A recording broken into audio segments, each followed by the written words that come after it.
Mayong gabi mga kaigsunan, mahatag lang ko gamayng mensahe karon is Saturday man ugma is Easter Sunday. So gamay lang nga mensahe alang natong tanan tungod kay nasayod kita nga ang pagkabanhaw ni Jesus alang natong tanan. Walay gipili mga kaigsunan, walay gipiling rasa, walay gipiling reliyon. Ang pagkabanhaw ni Jesus alang sa tao. Ikaw ug ako gitagaan ta og dakong grasya sa Dios, og tungod sa grasya sa Dios nga naghatag nato paglaom nga mao si Kristo nga atong kinabuhi giusab sa Dios, nakabaton kita og tinuod nga paminsar nga mahigugma ta sa Dios, mahigugma ta sa tawo, nga makabalot ta sa pagpasaylo sa mga tawo nakasala nato, makabalot ta muhatag na natay kinaiya sama ni Kristo. Makaigsunan tungod na sa grasya sa Dios.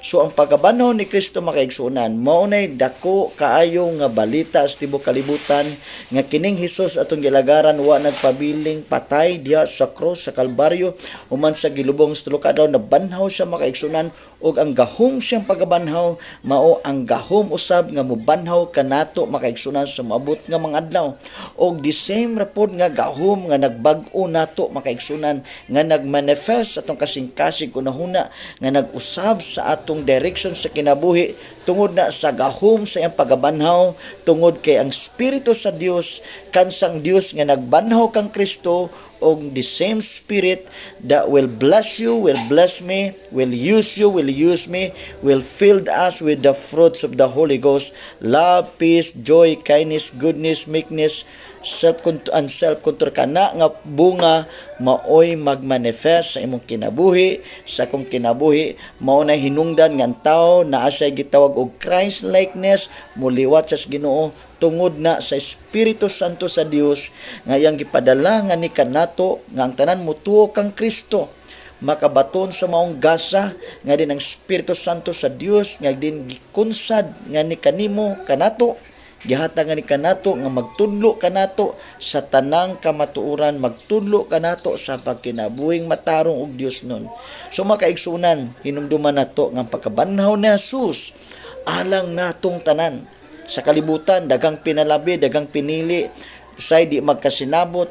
Makaigsunan, hinumdumi nato, numan nato nga ang pagkabanhaw ni Jesus makaigsunan mao to ultimate nga sinyalis nga kitang tanan gitagaag assurance nga din kitang tanan makaigsunan nga mutuo kang Kristo di malaglag, makabaton og kinabuhing walay katapusan. Kanang giyon sa Bible makaigsunan nga ang mituo kang Kristo mao'y unang mabanaw katong namatay nga mituo, og katong buhi nitong panahon nga mobalik si Jesus nga mituo kang Kristo. Yun ang Bible, sakgawon siya og makig-uban kaniya sa wala na katapusan.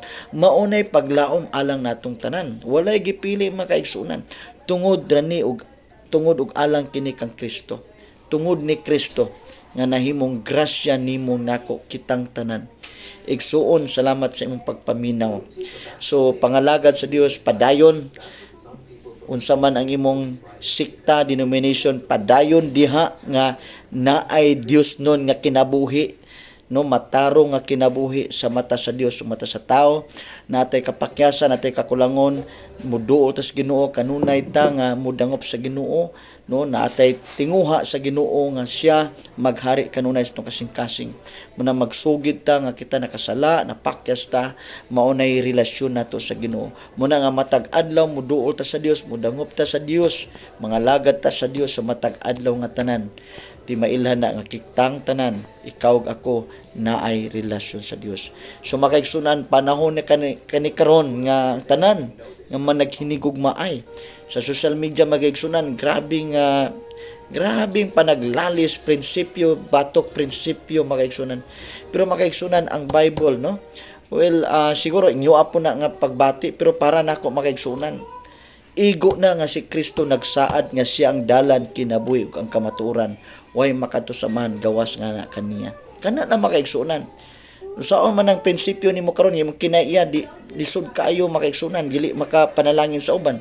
Grabe mong paglaban sa imong reliyon, grabe ang imong baruganag prinsipyo, pero naka-offend ka sa mga tao, no, ang imong kinaiya, imong batasan, imong baba, walay pugong-pugong, questionable na ang kinabuhi. Makaigsunan ko, Ini oras sa karon ako mo dasig kanimo. Kung naa kay reliyon mas maayo na, pero ako moingon nimo, si Kristo mo ipakita sa imong kinabuhi nga siya mapaubsanon nga Dios, puno sa gugmag kaluoy.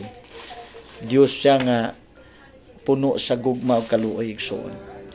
Nga din yun ang Bible, buhatang tanang ilang maayo ngadto sa imong isig katawo, ngadto sa imong kaaway. Yung galing Bible igugmaon nimo imong kaaway. No? Sa yunan kana nga prinsipyo. Well, ako lang pud pasabot mga kaigsunan, maghinigugma ay kita, no? Magrespeto ay kita. Mga lagat tas Ginoo nga limpyo ang atong konsensya. So salamat sa pagpaminaw ug happy Sabbath day and happy Easter Sunday tomorrow. Magsimba tas Ginoo. Kadlaw na mong simba ug makaigsunan. So see you tomorrow sa church. Alas 4 ang among pag-arrival sa church mga kaigsunan. Sa Living by Faith Global Mission Assemblies of God, Barangay Kamanga, Mantika, Misamis Oriental. God bless you and bye-bye.